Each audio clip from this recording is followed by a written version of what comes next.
안녕하세요. 오늘은 제가 이제 왜 이렇게 주식 투자에 실패했는지 그거에 대한 얘기를 좀 해보려고 하는데요. 저는 미국 주식 투자를 시작한 거는 2014년, 15년 정도 된 것 같고, 2014년, 15년 정도부터 시작을 했고, 지금까지 하면 한 8년 정도 되죠. 근데 뭐, 그렇다 할 만한 좋은 성과를 거두지는 못했어요. 한 2천만 원 정도 벌었다가 지금은 야금야금 까먹고 있는 상태고, 지금까지 치면은 토탈 손익은 한 제로 그냥 될 것 같아요. 주로 많이 투자했었던 거는 스타벅스인데 지금 테슬라 한번 볼까요? 테슬라 얼마나 떨어졌나? 저 테슬라를 가지고 있는데 그렇게 많은 금액은 아니긴 해서 오늘도 많이 떨어지고 있네요.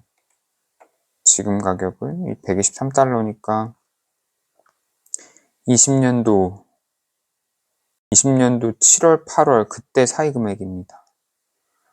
저는 주로 예전엔 배당주에 투자를 많이 했고요. 스타벅스 투자도 했었고 2014년도니까 사실 뭐 계속 오르는 구간이었죠. 14년대 가서 쭉 올라서 했다가 한 이때쯤 팔았던 것 같아요. 20년도에 집을 사면서 다 팔았고 그때 양도소득세도 한 3, 400만 원 정도 냈던 것 같고요. 리얼티 이컴도 샀다가 이거 많이 오르네요. 뭐야 이거 크루돌이잖아. 리얼티 인컴도 좀 샀었고 꾸준하네요. 리얼티 인컴은.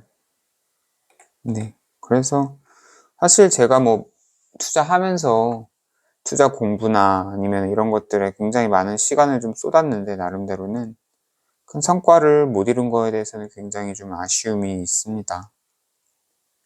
근데 이제 뭐 이런 것 때문에 잠깐 의기소침했었는데 이렇게 영상을 킨 거는 이렇게 조금 안 좋은 그런 마음을 조금 덜어내고 여러분들께 좀 좋은 얘기를 해드리려고 제가 왜 실패했는지 얘기를 말씀드리고 싶어서 영상을 킨 거고요. 저는 항상 좀 이렇게 깊게 공부를 못했던 것 같아요. 그냥 적당히 책 몇 권 보고 블로그 몇 개 보고 제가 좋아하는 이제 뭐 블로거들이 이 주식 괜찮다 투자했다라고 하면 그 주식을 많이 샀던 것 같아요. 예를 들면은 뭐 대표적으로 9984도 조금 샀었고 지금은 다 팔았습니다. 뭐 버크셔도 정말 좋은 주식이라고 생각하는데 지금도 사실 모으고 싶어요. 어떤 느낌이냐면 약간 진짜 벽돌 같은 느낌? 벽돌 하나하나 쌓아 올려서 이제 무너지지 않는 집을 짓는 느낌이에요. 근데 버크셔는 제가 얼마 전에 찾아봤었는데 S&P 500이랑 굉장히 움직임이 비슷해요. 보시면 5년짜리 볼까요? 거의 이제 비슷하죠. 움직임이. 조금 이때는 이제 거의 스파이가 비트를 했다가 여기서 다시 버크셔가 비트를 하고 올해 초에 스파이가 떨어질 때 좀 많이 오르죠. 그 다음에 지금은 거의 움직임이 똑같다. 그래서 사실 저는 이제 스파이를 사는 게 나은가 하는 생각이 좀 들더라고요. 근데 2001년부터 보면은 아니네요. 버크셔가 훨씬 낫네요. 죄송합니다. 그래서 저는 그냥 남의 말만 좀 듣고 이렇게 좀 투자를 했던 게 제 스스로 리서치를 하지 않고 투자를 했던 게 가장 큰 실패의 요인이라고 생각을 합니다. 요건 이제 사실 제 성격 문제이기도 한데 뭔가를 잠깐 관심이 있었다가 그거에 대해서 어느 정도 알게 되고 그거의 진리가 100%라고 하면 한 20% 정도에서 만족을 해버리는 거예요. 만족을 하고 더 이상 관심을 잃어버리고 또 다른 데에 관심을 갖고 그래서 제가 처음엔 배당주를 하다가 뭐 다 팔고 그다음에 또 요즘에는 또 TQQQ에도 좀 많이 물렸죠.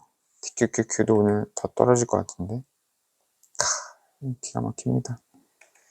언젠가는 날아오를 거라고 생각을 하고 있는데 지금은 사실 좀 제가 현금이 많이 좀 필요한 시기여서 지금 같은 시기에 사야 된다면 저는 이제 뉴 레버리지는 너무 좀 뭐랄까 언젠가 날아오를 수도 있다고 생각을 하는데 이제 나스닥 100이 굉장히 10년 동안 좋았잖아요. 오르기만 했었죠. 그래서 예전에 백테스트를 해보면 무조건 레버리지 비율을 높이는 게 다 좋았어요. 5년 동안 거의 쭉 올랐고. 그쵸? 이 보면은 12년도부터 여기까지는 거의 평탄하게 가다가 12년도부터는 쭉 올랐거든요. 그러니까 무조건 레버리지 비율을 QQQ보다는 QLD 2배짜리가 좋고 QLD보다는 TQQQ가 좋고 TQQQ랑 TLT 믹스를 한다 하면 TQQQ 비율이 50%보다는 70%, 90%, 100%의 비율이 무조건 좋았던 거죠.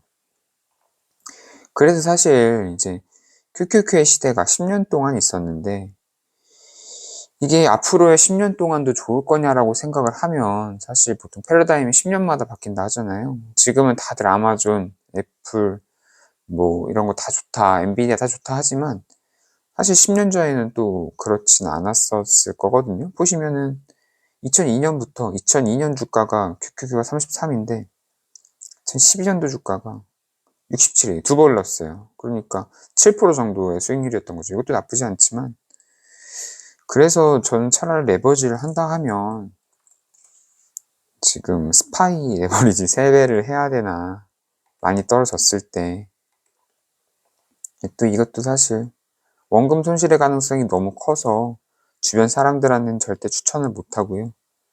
저 스스로도 사실 제가 이 투자를 하는 게 맞나 라는 생각이 듭니다.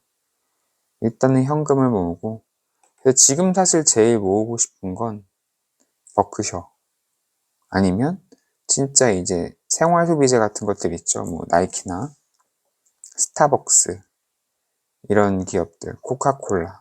왜 코카콜라 좋은 거를 제가 4~5살부터 마셨을 텐데 기가 막힙니다. 무너지질 않아요. 아무튼 제가 실패했던 건 그냥 블로그나 유튜브에 이런 짧은 영상들과 그냥 제 책 몇 권 본 거 가지고 그냥 투자를 했던 것, 그게 아마 실패 요인이었을 것 같고요. 그래서 이제 좀 깊게 공부를 해보려고 하고 있습니다. 또 그리고 뭐 예를 들어서 어떤 뭐 A라는 회사가 좋다, 투자해야겠다, 환전해서 사고 이게 아니라 A라는 주식이 좋다고 하면 B보다 더 좋은 건지 C보다 더 좋은 건지 E보다 더 좋은 건지 F보다 더 좋은 건지를 따져서 가장 투자하기 좋은 걸 증거, 에비던스를 만들어야 될 것 같아요. 그래서 정말 투자하기 좋다는 확신이 들면 그때 좀 투자를 하는 걸로 일단 돈 밀어넣고 나서 나중에 후회하고 이런 걸 좀 피하고요. 그래서 요즘에는 조금 책을 많이 읽고 있는데요. 요즘에 제가 관심 있는 건 사실 이렇게 많이 떨어졌을 때 안 떨어졌으면 어땠을까? 안 떨어지는 자산은 없나? 그런 투자 방법은 없나? 라고 조금 생각을 해보니까 우연히 듣게 된 그 사계절 포트폴리오, 올웨더 포트폴리오가 있더라고요. 그래서 올웨더 포트폴리오 관련 책을 좀 읽고 있고요. 제일 먼저 읽은 거는 강왕국님의 거인의 포트폴리오. 두 번째는 뭐였더라? 그 절대 수익 투자 법칙? 김단태님 책, 절대 수익 투자 법칙. 요거를 읽었고요. 세 번째로는 윌리엄 번스타인 책을 읽고 있습니다. 윌리엄 번스타인의 아닌데 윌리엄 번스타인의 자산 배분 투자자? 현명한 자산 배분 투자자. 요걸 읽고 있어요.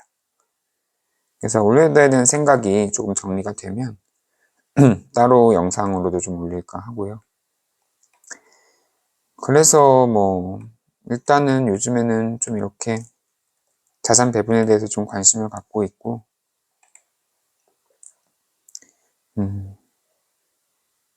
좀 깊게 공부해서 진짜 전문가가 되고 저도 조금 제 주변 사람들이나 혹은 이렇게 유튜브로 만나는 분들에게 조금이나마 좀 자신 있게 도움을 드릴 수 있는 그런 사람이 되고 싶은 마음입니다. 그래서 조금 기분이 좀 가라앉았었는데 다시 조금 책을 읽으러 가봐야 될 것 같아요. 네. 오늘도 귀한 시간 내주셔서 감사합니다.